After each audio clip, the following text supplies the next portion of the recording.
ప్రముఖ సినీ నటి శ్రీమతి సంగీత గారి ప్రారంభించారు. ఐవీఎఫ్ చికిత్సలో 25% భారీ discount, free doctor consultation, free ultrasound scan. 49 అంటే సంతానం, 49 అంటే సంతోషం. ఎలా ఉంది విజయవాడ పరిస్థితి? వరదలు వచ్చినాయి, ఎలా ఉందంటే?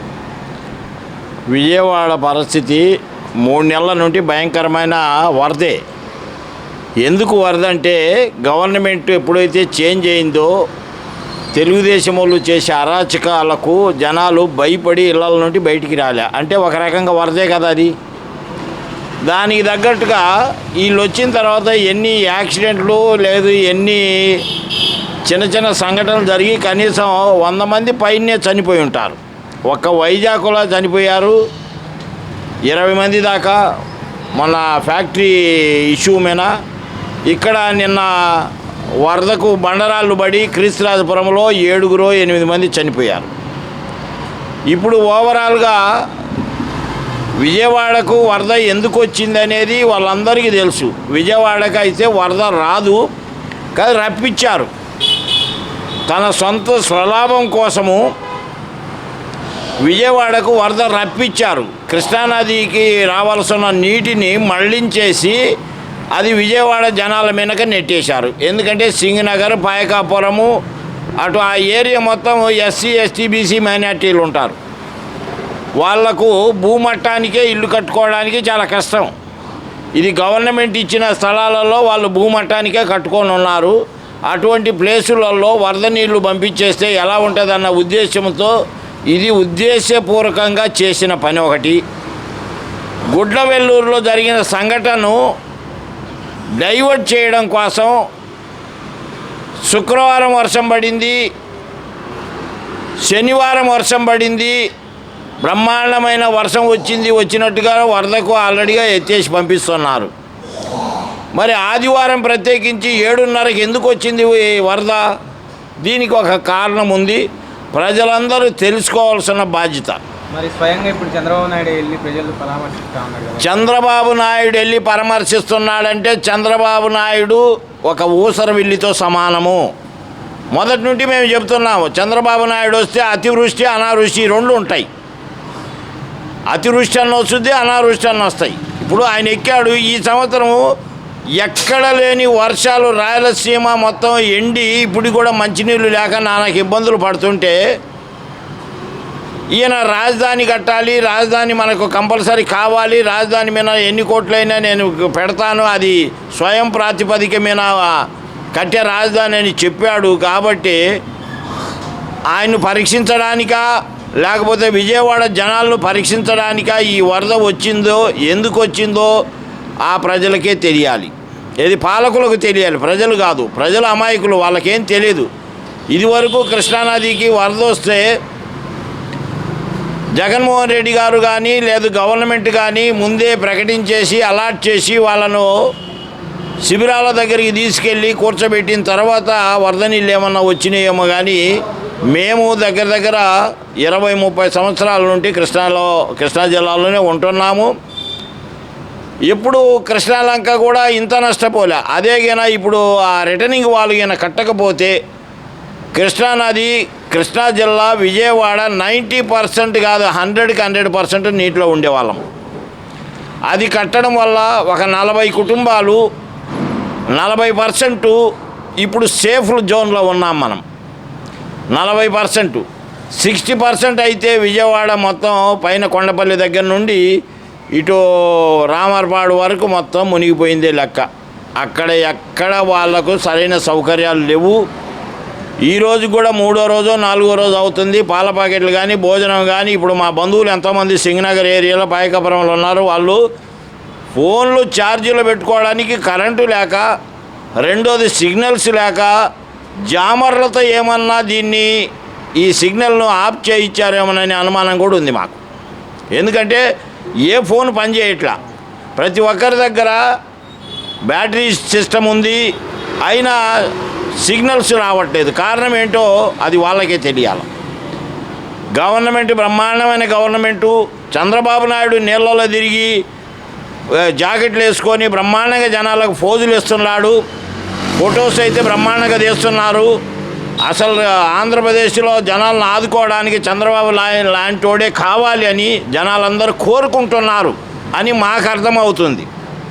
ఎందుకంటే వాళ్ళు పెట్టే ట్వీట్లు చూస్తుంటే జనాలకు కళ్ళు తిరిగిపోతున్నాయి. ఇంకొక ఆయన ఉన్నాడు రామానాయుడు, ఉప ముఖ్యమంత్రి అంటే ఏంటో తెలియదు, దాని అర్థం తెలియదు. మేము 5గురిని పెట్టాము ఉప ముఖ్యమంత్రి, నువ్వు ఒక్కడికి పెట్టావు, ఎక్కడ ఉన్నాడో ఇంతవరకు నువ్వు బయటికి రావట్లా. ఆడవాళ్ళకి ఏదైనా జరిగితే చీచేస్తాను, కోసేస్తాను, కరిచేస్తాను. ఆ సుగాలి ప్రీతి 2017లో జరిగినప్పుడు యమగా మాట్లాడాడు.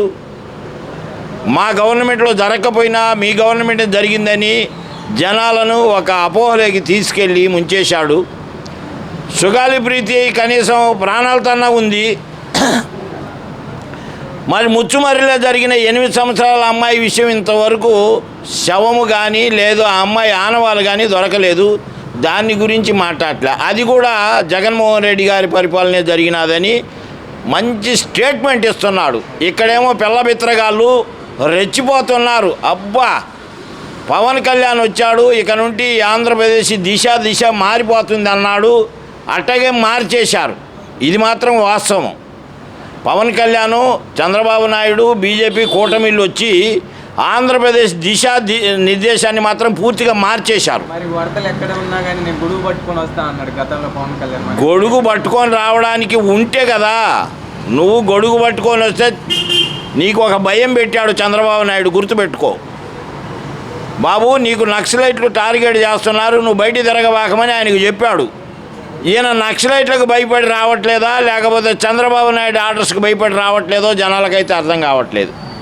ఉప ముఖ్యమంత్రి అంటే ముఖ్యమంత్రి తర్వాత నీదే పరిపాలన. నువ్వు ఎందుకు బయటికి రావట్లేదు? గొడుగు పట్టుకొని కాదు, కనీసం రోడ్డు మీద కనపడతావని జనాలు ఎదురు చూస్తున్నారు. మా అయ్యగారు జనసేన నాయకుడు, వీరుడు, శూరుడు. ఆయనకు కోట్లాది రూపాయల డబ్బులు ఉన్నాయి. ప్రజలకైతే రోడ్డు మీదకి వచ్చి పంచేస్తాడు, ఇరిచేస్తాడు. ఆడపిల్లకు అన్యాయం జరిగితే ఆ అమ్మాయిలు పేర్లు చెప్పడానికి కానీ టచ్ చేయడానికి కూడా భయపడతారన్న మన హీరో గారు, రాష్ట్ర ఉప ముఖ్యమంత్రి గారు మరి ఇప్పుడు ఎక్కడున్నాడో ఎవరికి అర్థం కావట్లా. చంద్రబాబు నాయుడు మాటలకు భయపడి దాక్కున్నాడా, లేదు వాస్తవంగా నక్సలైట్లు ఎవరన్నా ఇతనికి వార్నింగ్ ఇచ్చారా, ఇదైతే చెప్పట్లే జనాలకు. వస్తాడు హీరో, నిన్న వచ్చాడు బందర్ రోడ్డు, ఏలూరు రోడ్డు, ఎక్కడైతే సినిమా రిలీజ్ అయిందో అక్కడ మాత్రం ఈయన తరపున వాళ్ళ హీరోలు వచ్చారు. అరే తీసేస్తాడు, కరిచేస్తాడు, పొడి చేస్తాడు అన్నాడు. మరి ఇంత పెద్ద తుఫాను వచ్చి 3 లక్షల మంది విజయవాడలో అన్నమో రామచంద్ర, మంచినీళ్ళు, భోజన సదుపాయాలు, పాల ప్యాకెట్లు లేక ఇళ్లల్లో భయంకరంగా వాళ్ళు ఇబ్బంది పడుతుంటే తొంగి చూడడానికి కూడా జన సైనికులు కానీ, జనసేన నాయకుడు కానీ, ఆంధ్రప్రదేశ్ గౌరవ ఉప ముఖ్యమంత్రి వర్యులు మరి పవన్ కళ్యాణ్ గారు ఎంత బిజీలు ఉన్నాడో తెలియదు. ఏ షూటింగ్లో ఉన్నాడా, లేకపోతే ఇంకా ఏదన్నా విదేశాలకు వెళ్ళాడా కూడా మాకు అర్థం కావట్లేదు. ఎందుకంటే నీకు బాధ్యత రాష్ట్రాన్ని తీసుకొచ్చి చంద్రబాబు నాయుడు చేతుల్లో పెట్టేంత వరకే నీకు ఆ బాధ్యత అనేది కనపడింది.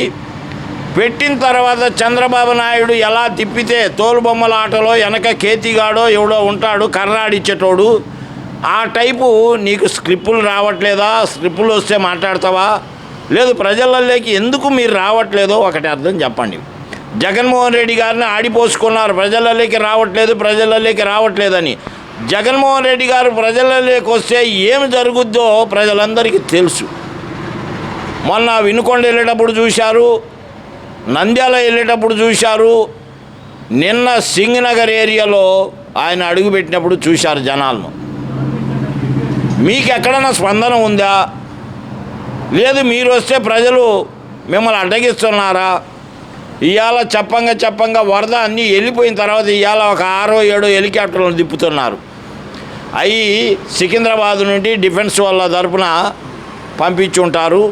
అయ్యా వాళ్ళకి ఏదో ఇబ్బందిగా ఉంది చంద్రబాబు నాయుడుకు, మరి ఆయన ఇంటి వాతావరణమా లేకపోతే విజయవాడ వాతావరణమా చూసి రమ్మని ఆ హెలికాప్టర్ పంపినట్టుంది.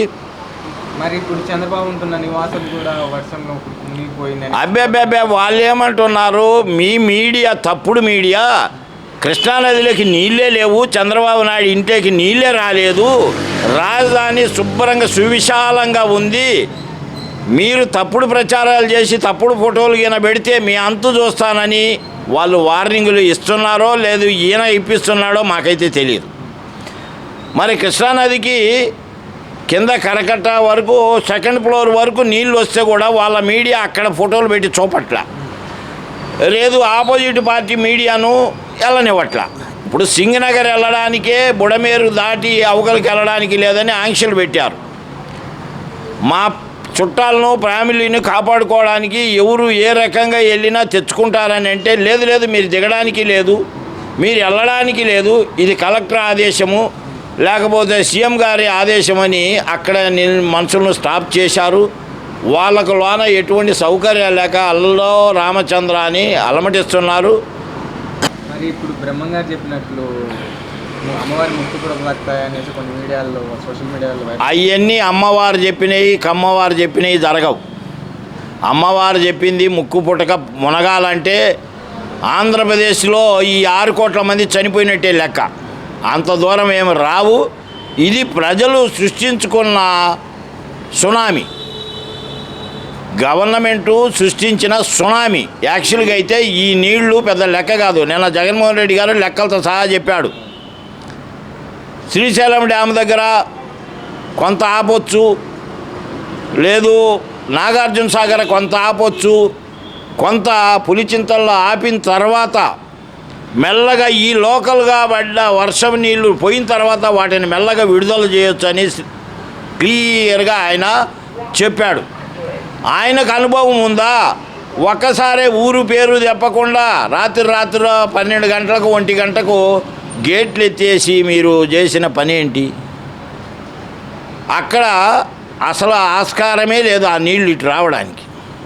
అయితే మీరేం చేశారంటే కృష్ణానదిలోకి వస్తే వాటర్ ఇబ్బంది పడతారు జనాలు. కృష్ణానదిలో ఉన్నది ఎవరు? రెండోది, కృష్ణానదిలో 70 గేట్లు ఉన్నాయి. వెలగలేరు దగ్గర ఉన్న 8 గేట్లు మీరు ఎందుకు ఎత్తాల్సి వచ్చింది? దానికి సమాధానం లేదు. అయ్యేం గేట్లు కొట్టకపోయేవి కాదు, ఈ రోజులలో ఇనుము కాదు, అది పాత ఇనుముతో తయారు చేసిన ఆ 8 గేట్లు రాత్రి 12-1 గంట సంధి మీరు ఎత్తించాల్సిన అవసరం ఏం పడింది? వర్షం పడింది శుక్రవారం శనివారం, వరద వచ్చింది ఆదివారం ఉదయం. ఎట్టొచ్చింది? వర్షం పడ్డప్పుడు నుంటే మనకు స్లోగా వస్తున్నది, పైనుండి రావడానికి టైం పట్టుద్ది. జగన్మోహన్ రెడ్డి గారు క్లియర్గా చెప్పారు, శ్రీశైలంలో కొంత, నాగార్జున సాగర్లో కొంత, మన పులిచింతల్లో కొంత ఆపగలిగితే ఈ నీళ్లు పోయిన తర్వాత మెల్లగా వదులుకుంటే ఎవ్వరికి నష్టం జరిగేది కాదు. ఇలా ఈ బోట్లు ఎక్కడి నుండి వచ్చినాయి? గేట్లకు అడ్డం పడి ఉన్నాయంట బోట్లు. ఆ బోట్లు ఎక్కడి నుండి వచ్చినాయి? తెలంగాణ వాళ్ళయా, ఆంధ్రవాడియా, లేదు అక్కడ కృష్ణానదిలో ఉన్న బోట్ల? వాటిని తీయడానికి ఎంతసేపు పట్టుద్దండి? మీరు ఈ పొక్లైన్లు పెట్టి వాడి క్రైన్లు పెట్టి మీరు 2 నిమిషాలలో ఆ గేట్ను పైకెత్తి ఎక్కడో ఏలగట్టవచ్చు. అది చేయట్లా. మీరు బోట్లు అడ్డపెట్టారు సీఎం గారి ఇల్లు ముంచడానికని. మరి ఆ బోట్లు ఎవరు పంపించారు? ఆ బోట్లు ఎవరి? ఇది నిగ్గుదేయాలి. పోయినసారి కూడా అట్టగా జరిగింది. ఒకసారి ఒక బోట్ అడ్డమేసి సీఎం గారి ఇల్లును, మాజీ సీఎం గారి ఇల్లును ముంచడానికి ప్రయత్నం చేసినారని ఇప్పుడు 3 or 4 బోట్లు వచ్చినాయి అంటున్నాయి. ఆ బోట్లు ఎవరి? అవకల ఆయన శిష్యుడు పంపించాడా? ఎవరు? రేవంత్ రెడ్డి గారు ఆయన శిష్యుడు కదా, ఆయన ఏమన్నా పంపించుంటాడేమో మా నాయకుడిని కొద్దిగా జాగ్రత్తగా చూసుకోమని.